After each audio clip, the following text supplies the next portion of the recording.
باللہ من الشیطان الرجیم بسم اللہ الرحمن الرحیم وبہ نستعین وهو خیر الناصر والمعین رب یسر ولا تعسر وتمم بالخیر اما بعد فقال رسول اللہ صلی اللہ علیہ وآلہ وسلم ایھا الناس انہ قد اقبل الیکم شہر اللہ بالبرکۃ وبالرحمۃ وبالمغفرہ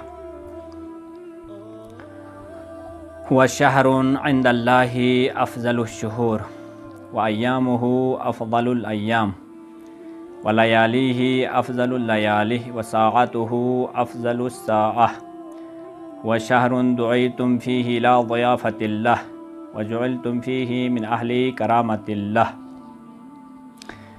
محترم ناظرین، السلام علیکم ورحمۃ اللہ وبرکاتہ۔ ماہ مبارک شعبان، ماہ مبارک رمضان کے سلسلے میں خطبہ شعبانیہ کی ذیل میں چند معروضات پیش کرنے کی کوشش کی تھی۔ کل چند معروضات پیش کیا، آج انشاءاللہ خطبہ شعبانیہ کی چند فقرات کا ترجمہ کرنے کی کوشش کرتا ہوں عام ناظرین کی خدمت میں۔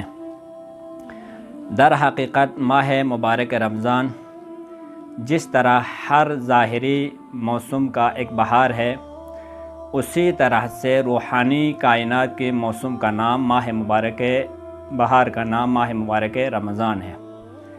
ہم خوش نصیب ہے کہ ہمارے زندگی کا کچھ حصہ اس ماہ مبارک رمضان خدا کے رحمتوں اور برکتوں کا مہینے میں صرف ہو رہا ہے۔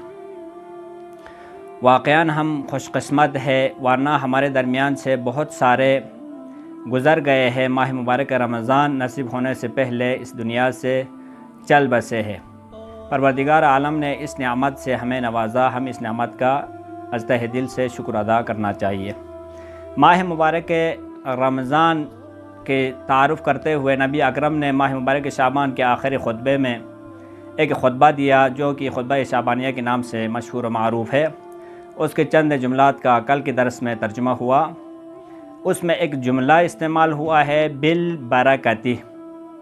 خطبے کی ابتدا میں نبی اکرم نے فرمایا بالبرکتی، یہ مہینہ آپ کے پاس آیا ہے برکت و رحمت و مغفرت لے کر۔ برکت کیسا ہے کہا تو اسی خطبے کے ذریعے سے ہی ہم اس برکت کے لفظ کی تشریح کرنا چاہتا ہوں۔ بقیہ تمام مہینوں میں اس مہینے کو فضیلت دی گئی ہے پروردگار عالم نے، کیونکہ خطبے میں جو لفظ استعمال ہوا اس میں کہا ہوا افضل الشہور، تمام مہینوں سے افضل ترین مہینہ یہ ماہ مبارک رمضان ہے۔ تمام مہینوں میں اور آپ جب سو جاتے ہیں تو ہمارے نامہ اعمال میں کچھ نہیں لکھا جاتا ہے۔ اس ماہ مبارک رمضان کی برکتوں میں سے ایک برکت یہ ہے کہ النومکم فیہ عبادہ، جب آپ اس مہینے میں سو جاتے ہیں تو اس صورت میں آپ کے نامہ اعمال میں عبادت لکھی جاتی ہے۔ وانفاسکم فیہ تسبیح، اس ماہ مبارک رمضان کے مہینے میں جو آپ نفس نکالتے ہیں وہ تسبیح کے ثواب رکھتا ہے۔ اسی طرح سے اس ماہ مبارک رمضان کی فضیلتوں و برکتوں میں سے ایک جملہ یہ ہے، بقیہ تمام مہینوں میں جب آپ قرآن کلام پاک کی تلاوت کرتے ہیں تو ایک آیت کی ثواب ایک ہی ملتا ہے۔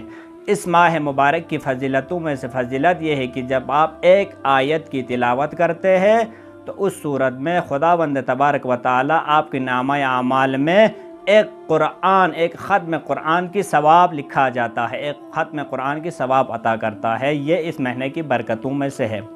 جب اس مہینے میں اگر آپ نے کسی ایک شخص کو افطار کرایا تو اس صورت میں پروردگار عالم اسی ایک شخص کو افطار کرانے کے ثواب میں ایک غلام آزاد کرنے کے برابر ثواب آپ کے نامہ اعمال میں لکھا جاتا ہے۔ اسی وقت آخر میں ایک دعا کرتے ہوئے فرماتے ہیں فَاسْأَلُوا اللَّهَ رَبَّكُمْ أَن يُوَفِّقَكُمْ فِي صِيَامِهِ وَتِلَاوَةِ قُرْآنِهِ، پروردگار عالم اس ماہ مبارک رمضان میں ہمیں روزہ رکھنے کی توفیق عنایت کرے اور قرآن کلام پاک کی تلاوت کرنے کی ہمیں توفیق عطا کرے۔